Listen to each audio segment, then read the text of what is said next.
और समीर के बीच में क्या हो रहा है। मैं निकिता से फोन करके ही पूछ लेता हूँ।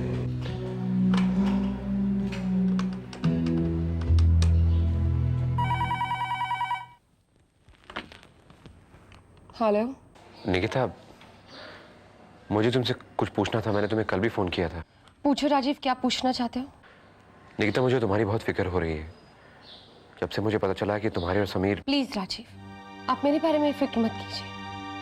अगर आप मेरे बारे में सोचेंगे तो आपके और नेहा के रिश्ते में असर होगा, और मैं नहीं चाहती हूँ कि मेरी वजह से आप दोनों के रिश्ते में कोई भी प्रॉब्लम आए। निकिता, तुम बात को बदल रही हो। अगर समीर तुम पर कोई दबाव डाल रहा है तो। नहीं राजीव, समीर मुझ पर किसी भी तरह का दबाव नहीं डाल रहा। हम जो कुछ भी कर रहे हैं उसमें मेरी मर्जी शामिल है। निकिता, तुम क्या? ठीक ही कह रही हूँ राजीव। मैंने समीर को एक नए नजरिए से देखा। मुझे इसमें कुछ ऐसा दिखाई दिया जो पहले कभी नहीं देखा था। उसके लिए मेरे मन में थोड़ी सी इज्जत भी जागी। लेकिन राजीव, मैं तुम्हें एक बात बताना चाहूंगी। मेरे दिल में किसी के लिए इज्जत जाग सकती है, लेकिन प्यार नहीं, क्योंकि मैं सिर्फ एक ही इंसान से प्यार करती हूँ, और उसके अलावा मेरे दिल में किसी और को इजाजत नहीं है। बाय राजीव।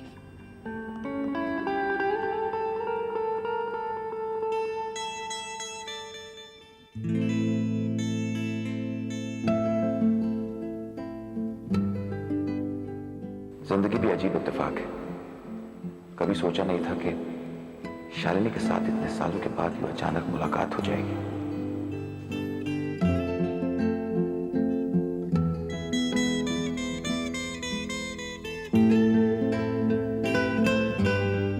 इंसान सोचता है कि वक्त के साथ साथ यादें धुंधली पड़ने लगती हैं, मगर कुछ यादें ऐसी होती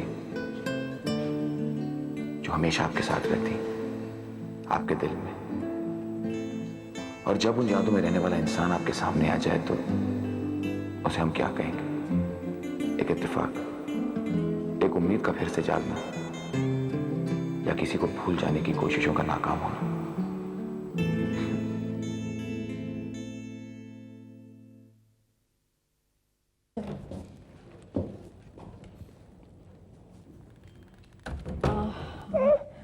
कल आके बेबी कुछ नहीं।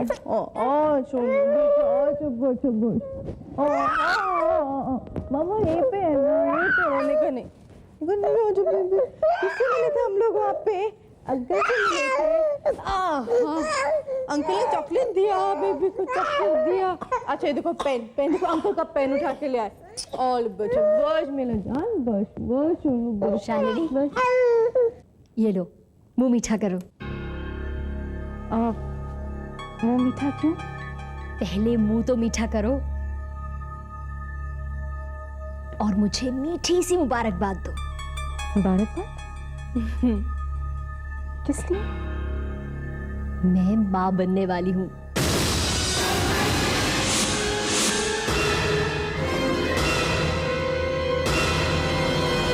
क्या हुआ शालिनी, तुमने लड्डू नहीं खाया?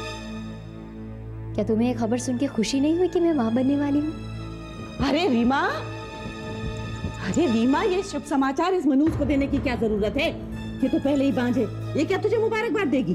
वो मम्मी, मुझे इस बात का तो ध्यान ही नहीं रहा। अरे बेटा, तेरा दिल तो इतना साफ है, तेरे दिल में कहां से आएगी ये बातें?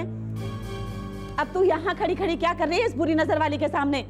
अरे कहीं इसकी बुरी नजर से बच्चे को कुछ हो न जाए। अरे हम कहाँ मुसीबत में मारे मारे फिरेंगे। चल चल बेटा, मैं तुझे काला धागा बांध देती हूँ, वरना इसकी बुरी नजर से कहीं बच्चा लंगड़ा लूला और अंधा ना हो जाए। चल बस कीजिए बाजी, बस बहुत हो गया। भला मैं इसके होने वाले बच्चे को क्यों नजर लगाऊंगी? अरे रहने दे। मैं सब जानती हूँ तेरी काली नजर और बुरे साये को। और याद कर ले कि इसके सामने पढ़ने की तुझे कोई जरूरत नहीं है। अपने कमरे में बैठा कर और अपने इस लाडले को भी रखा कर अपने साथ। इसे ना मैंने अपना पोता माना है और ना ही कभी मानूंगी। अरे मेरा पोता तो वही होगा जिसे रीमा जन्म देगी। मेरे दीपक का खानदान जो चलाएगा वो। भैया मैंने तो सोच लिया है, अपनी सारी जायदाद उसके नाम कर दूंगी मैं। समझ गई कि नहीं? चल बेटा अंदर चल, मैं तुझे काला धागा बांध देती हूँ। जी।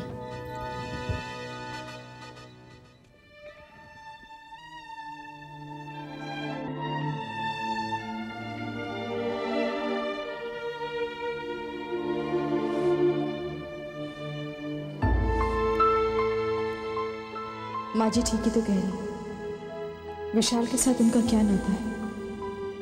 उनके लिए तो वही उनका सगा होगा जो रीमा की कोख में पल रहा है। अब तो दीपक के लिए रीमा और उनका होने वाला बच्चा ही उनकी दुनिया होगा। मेरे पास तो अब इस दुनिया में जीने का कोई मकसद ही नहीं बचा। क्या करूंगी जीकर जब मैं विशाल को उसका हक ही नहीं दिला सकूंगी? पर इस नन्ही सी जान का मैं क्या करूं?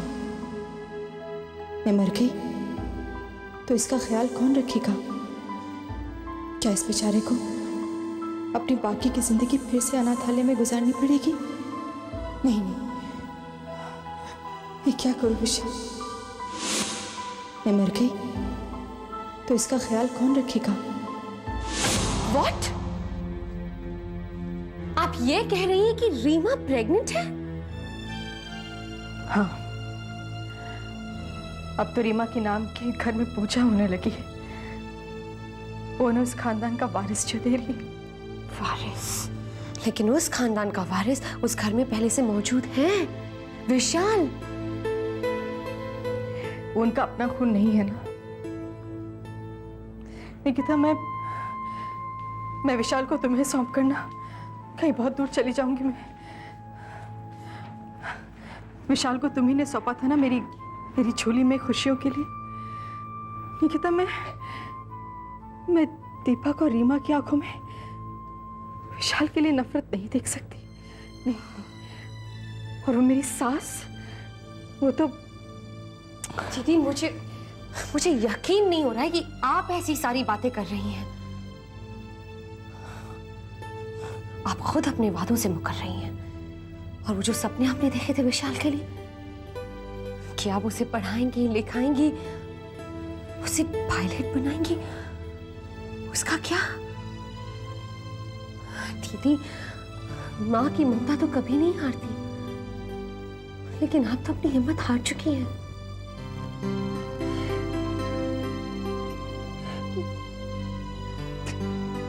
मैं हार गई निकिता, हार गई। अब तुम ही बताओ मैं क्या करूं? मैं क्या बताऊं? जब आप ये फैसला कर चुकी हैं कि आप विशाल को मुझे दे देंगी, ठीक है। वैसे भी आपने दीपक जीजू को तो रीमा को सौंप ही दिया है। नहीं, मैंने रीमा को नहीं सौंपा। वो रीमा जो है उसने दीपक को अपने जाल में फंसा लिया। तो फिर आप अपना जाल क्यों नहीं फेंकती? हाँ दीदी, क्या आपने कहानियां नहीं पढ़ी? आपने फिल्में नहीं देखी? क्या आप सीरियल्स नहीं देखती? आपको भी ठीक वही फॉर्मूला अपनाना चाहिए। फिर देखना दीपक जीजू कैसे अपने घुटनों के बल पर आपके पास चलकर आते हैं। आप दीपक जीजू को ये एहसास ही मत होने दीजिए कि उनसे दूर रहकर आपको कोई फर्क पड़ता है, बल्कि उन्हें ये एहसास दिलाइए कि नुकसान आखिर उनका ही है। आप अपनी कमजोरियां उनके सामने जाहिर ही मत होने दीजिए, बल्कि उनकी आंखों के सामने सिर्फ रीमा की खामियों को देखिए। फिर देखिए दीपक जीजू रीमा की तरफ देखेंगे भी नहीं।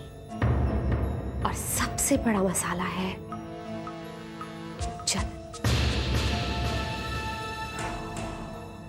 जलन। हाँ दीदी, जलन। अगर दीपक जीजू की जिंदगी में कोई और आ सकती है, तो आप जैसी खूबसूरत औरत की जिंदगी में भी तो कोई और आ सकता है। क्या? कैसी बातें कर रही हो निकिता? क्यों? ठीक ही तो कह रही हूं मैं। अगर आपको जलन हो रही है तो एक बार चिंगारी वहां पर डालकर भी तो देखिए, फिर आप देखिए दीपक जीजू को रीमा कभी दिखाई नहीं देगी। उनको सिर्फ और सिर्फ अपनी शालिनी दिखाई देगी।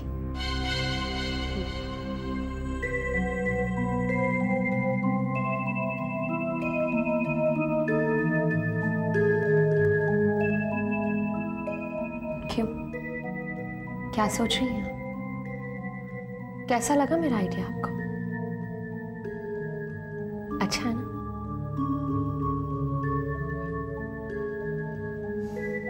ठीक है, तो फिर आप विशाल को मुझे सौंप रही हैं, है ना? नहीं नहीं, अब वो क्या है ना कि दरअसल विशाल मेरे बिना रह नहीं सकता। अच्छा, या फिर मैं यूं कहूं कि आप विशाल के बिना नहीं रह सकती।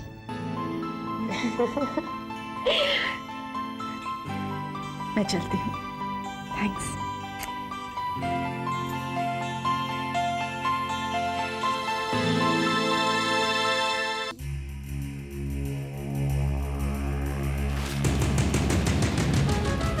पकड़ो इसे पहन के कल सुबह तैयार रहना, हम शादी कर रहे हैं।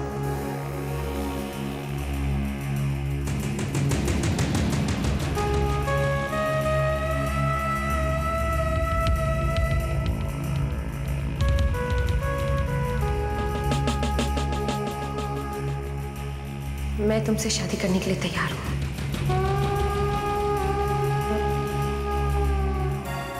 लो, मैं आ गई समीर। मैंने तुमसे वादा किया था ना, मैंने अपना वादा निभा लिया। आज से मेरा नाम हमेशा हमेशा के लिए तुम्हारे नाम के साथ जुड़ गया। मैं तुम्हारी हो गई, मेरा तन तुम्हारा हो गया। कर लो मुझे पाने की तमन्ना पूरी। नमस्कार अन्नदाता।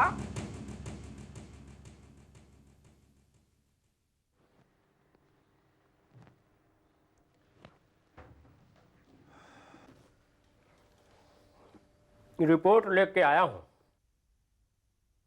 शूटिंग अभी तक तो फर्स्ट क्लास चल रही है, वैसे अब जरा माल की कमी होने लगी है, उसी की कमी पूरी कर दो। अभी कुछ ही दिनों पहले तो तू पैसे लेके गया था। तो मैं मना कब कर रहा हूँ, दिए थे, इस्तेमाल हो गए। भाई हिसाब चाहिए तो डिटेल में दे दूंगा, लेकिन बाद में।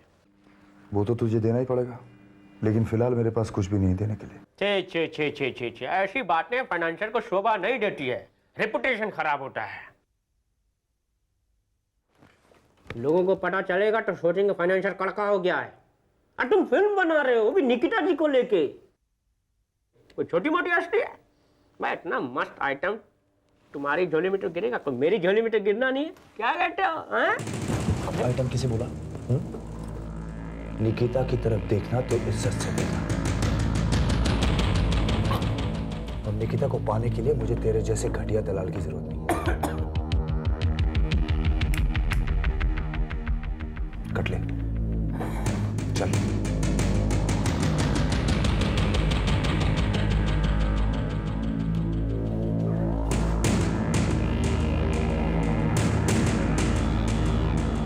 क्या करने आए हो? क्या जरावत है, अपन खाली फोकट तो आते नहीं कभी, कुछ ना कुछ धंधे की बात करने आते हैं। Business talk.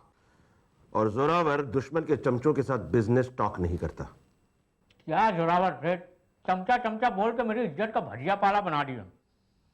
अरे एजेंट कह लेते, अंग्रेजी में ब्रोकर कह लेते, दलाल कह लेते, मुझे कोई प्रॉब्लम नहीं थी। या फिर दुश्मन का बिजनेस पार्टनर। भाई अपन की भी कोई इज्जत है। राजा, ये मैं नहीं जानता तुम्हारी कितनी इज्जत है। हाँ, लेकिन ये जरूर जानता हूं तुम्हें समझदारी की कमी है। वो कहावत तो सुनी होगी तुमने, दो कश्ती में सवार डूबता ही है। ये बात सही कही। इसीलिए मैं जो है ना ये कहता हूं कि दो या दो से अधिक कश्तियों पर सवार होने के पहले तैरना सीख लेना चाहिए। और भगवान की मेहरबानी से गांव में मैंने भैंस की पूंछ पकड़ के बड़ी अच्छी तैराकी सीखी है। बातें बहुत करते हो। काम की बात करो। ये हुई ना काम की बात। अब सुनिए काम की बात। क्या है कि निकिता ने समीर का दिल तोड़ दिया है और समीर अपना टूटा हुआ दिल कटोरे में लिए घूम रहे हैं। इस कहानी का दूसरा पहलू यह है कि निकिता ने एक सौदा किया है समीर से कि अगर वो नेहा को बचा ले तो वो समीर के साथ आके रहने के लिए तैयार है। तो समीर ने कोर्ट में बयान देके नेहा को तो बचा लिया, मगर निकिता का समीर के पास आके रहने वाला पार्ट अभी भी बाकी है। तो प्रवचन का सार यह है जोरावर सेठ कि दुश्मन जब कमजोर हो तभी उस पर चोट करनी चाहिए।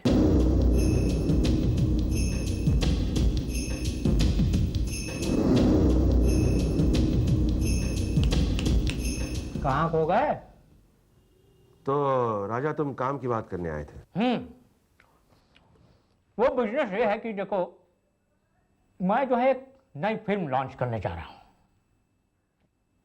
थोड़ा माल पानी चाहिए ना।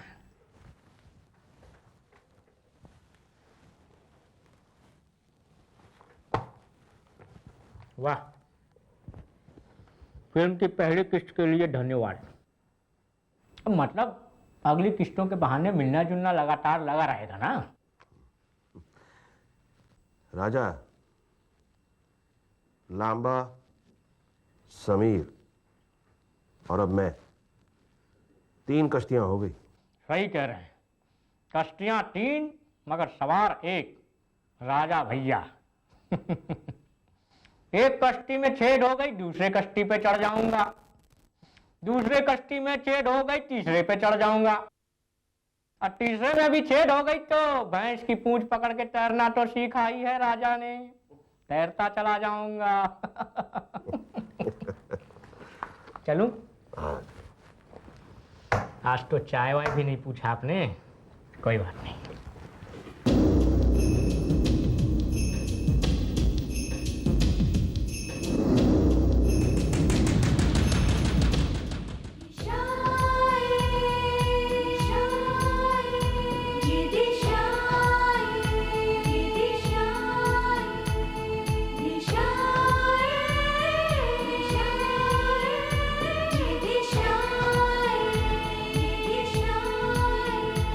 ये मौसम